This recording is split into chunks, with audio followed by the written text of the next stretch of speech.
کراچی کی بھی ان کے والد صاحب کے زمانے سے صدیق راٹھور صاحب کے زمانے سے، اور جنہوں نے پچھلے دنوں ہی پاکستان تحریک انصاف میں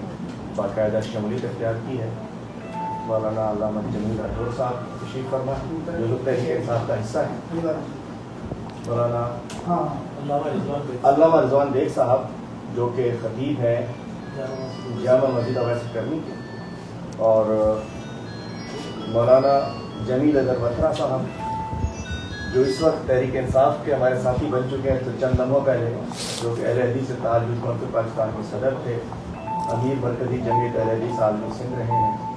محتمم ہیں مرکز جامع صدیق کراچی کے، ان کے ساتھ ہمارے پی ٹی آئی کے پرانے ساتھی جو کہ ہمارے صوبائی سیکرٹری مذہبی امور بھی رہے ہیں، شیخ الحدیث مولانا ضیاء الدین صاحب تشریف فرما ہیں۔ آج علماء کرام کو بھی میں نے ان سے درخواست کی کہ وہ تشریف لائیں، چونکہ ایک جس انداز میں ایک مافیا کے طور پر جیسے مافیا پارٹیز ہوا کرتی ہیں، ایک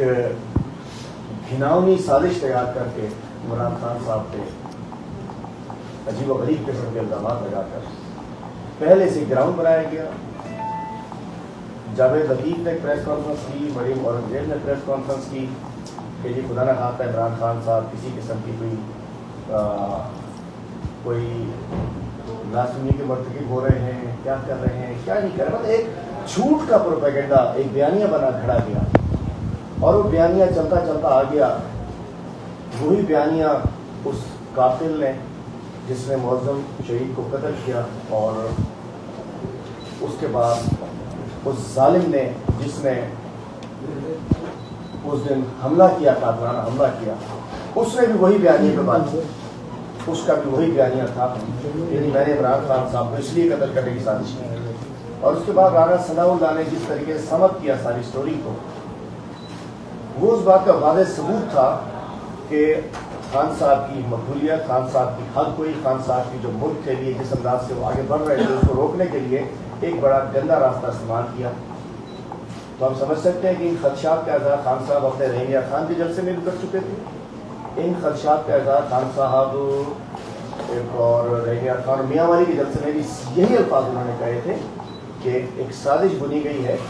اور اس کے بعد پھر سارا معاملہ جی تو میں چاہوں گا کہ ہم سمجھ سکتے ہیں کہ یہ جو بیانیہ خدا نہ خواستہ جس انداز سے خان صاحب کو وہ قتل کرانا چاہ رہے تھے، وہ بیانیہ انہوں نے خود بنا ہے۔ اس کے پیچھے وہ تمام ہاتھ جو کہ ایف آئی آر میں شامل ہیں، وہ سامنے والے ہاتھ، وہ خفیہ ہاتھ سب اس میں شامل تھے کہ کسی طریقے سے کسی کو مذہبی جنونی مطلب کسی سے قتل کروا کے کر دیا، لیکن پتہ چلا کہ اس دن بھی ڈرامہ فیل ہو گیا۔ یہ بزرگان ہمارے بتائیں گے کہ واللہ خیر الماکرین کا اصل مقصد کیا ہے، کہ اصل آخری جو پلاننگ ہوتی ہے وہ اللہ تعالیٰ کرتا ہے۔ تو اب میں چاہوں گا کہ ہم سمجھ سکتے ہیں کہ آج الحمدللہ آج سے ہمارا مارچ جو کہ پاکستان کے مستقبل کا مارچ ہے، جو کہ ہماری حقیقی آزادی کا مارچ ہے، جو کہ اس قوم کی امنگوں کا مارچ ہے، جو کہ عالم اسلام کو ایک لیڈر اقوام متحدہ میں آواز اٹھائی، آج اس کی کال کے اوپر ایک مارچ ہے۔ وہ شخص جس نے اسلام و فوبیا بتایا کہ غلط ہے، جس نے یہ بھی کہا کہ آپ لوگ جب ناموس کے یا آپ لوگ بے حرمتی کرتے ہیں کہ وہ تکلیف ہمارے دل میں ہوتی ہے، اور دل کی تکلیف بڑی گہری ہوتی ہے۔ میں کہنا چاہتا ہوں الحمدللہ یہ مارچ چلتا رہے گا، اور انشاءاللہ وہ تمام لوگ بے نقاب ہوں گے جو عمران خان صاحب کو بسم اللہ الرحمن الرحیم نحمدہ ونصلی ونسلم علی رسولہ الکریم۔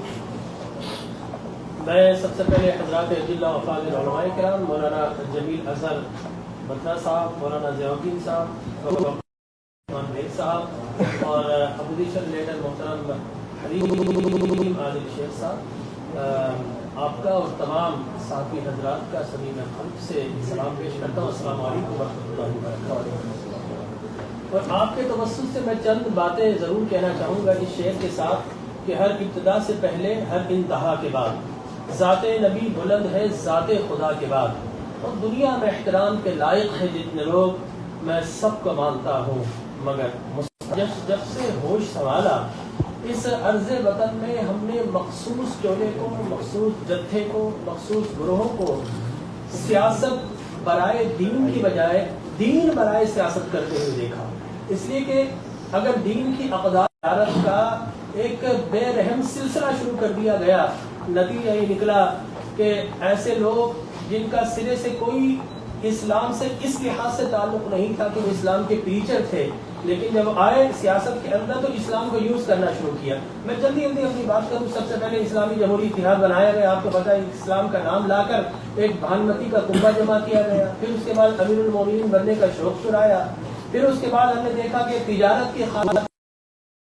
ناکام بنائی گئی، اور آج جب یہ دیکھا کہ صاحب اپنی تجارت کو اور اپنی سیاست کو مذہب کی ضرورت ہے،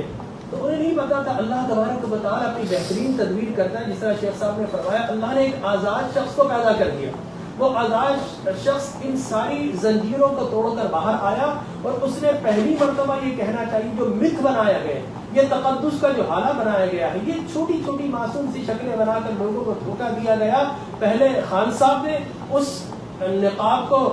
کھینچ کر انہیں اشکار کر دیا، اس کے بعد پناہ دیکھ۔ اب کیا کرنا تھا؟ اب ظاہر ہے کہ ساری سیاست نیچے جا رہی ہے، تجارت نیچے جا رہی ہے، اور پھر اب عوام الناس ان چیزوں کو سمجھ رہے ہیں، تو اب پھر مذہب کا لبادہ اوڑھ کر ایک ایسے شخص کے اوپر توہین مذہب کا الزام لگانے کی بھونڈی کوشش کی گئی جو کہتا ہے کہ لوگوں لا الہ الا اللہ ہم سب کو آزاد کرتا ہے، جو لا الہ الا اللہ کی بات کرتا ہے، جو محمد رسول اللہ کی غلامی کا دم بھرتا ہے، ایسے شخص پر توہین مذہب کا الزام لگا کر قتل کرنے کی کوشش کی جا رہی ہے، جو کہتا ہم کسی کے غلام نہیں، ہم اللہ کے بندے ہیں اور محمد عربی کے غلام ہیں، اور عمران خان صاحب کہتے ہیں جو محمد کے غلام ہوتے ہیں وہ دنیا کے امام ہوتے ہیں۔ آپ ایسے شخص کے اوپر توہین مذہب لگانا چاہتے ہیں کہ جو کہتا ہے کہ صاحب ایاک نعبد و ایاک نستعین، ایسے شخص پر توہین مذہب لگانا چاہتے ہیں جو ختم نبوت کی بات کرتا ہے اور کہتا ہے کہ صاحب اگر قرآن میں جب ختم نبوت کی آیت آ گئی تو اب اس پر ڈیبیٹ کے سارے دروازے ہیز بین کلوزڈ، سب بند ہو چکے ہیں۔